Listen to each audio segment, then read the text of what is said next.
Millions of Americans are reaping the benefits of tax reform, and this little notice section of the tax law is now beginning to draw a lot of attention. A provision that creates opportunity zones, which will use tax incentives to draw long-term investment to parts of America that continue to struggle with high poverty and sluggish job and business growth.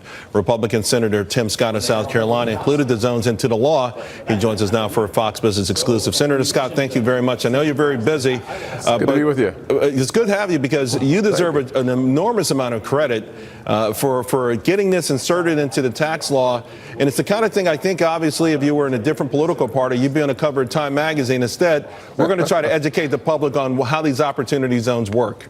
Absolutely. Well, one of the most important parts of the Investing in Opportunity Act is that these are private sector dollars coming into distressed communities where 50 million Americans live and providing real opportunities for long-term sustainable growth that can transform communities and the people who live in there. I envision everything from workforce investment opportunities to better education to businesses being attracted into these opportunity zones because these resources are not government dollars. We are simply providing incentives for private sector dollars to find their way into these distressed communities. Senator, are you also asking or requiring these businesses to hire a certain amount of locals or to help train a certain amount of locals?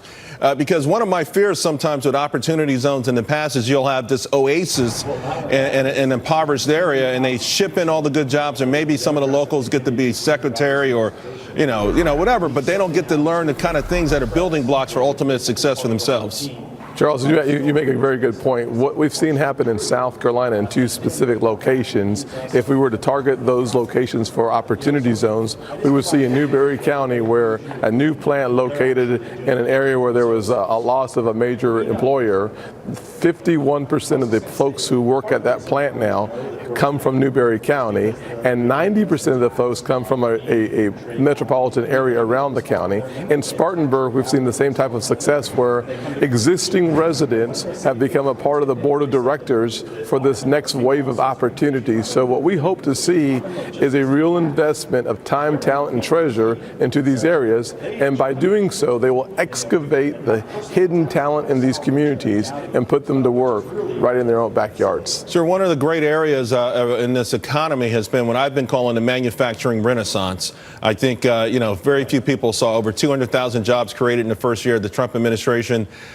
This is a message I would suspect that your party wants to get out, but is it also something that you see building on for the rest of the economy? And can you keep this going, considering some of the roadblocks you may have on D.C.? I mean, listen, people like to see infrastructure done. They like to see the wall done. And they really would like to see some bipartisanship on some of the big issues that have been sort of clouding us for a long time.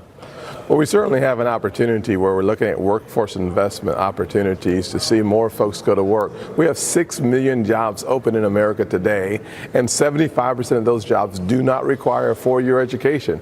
Imagine attracting that talent that lives in our communities today into some of those jobs. We have an immigration issue without any question. We'll solve some of that another day this week, maybe next week. But here's what we know. Our greatest potential talent pool is right here in our own country, in our own backyard. Let's put those folks to work.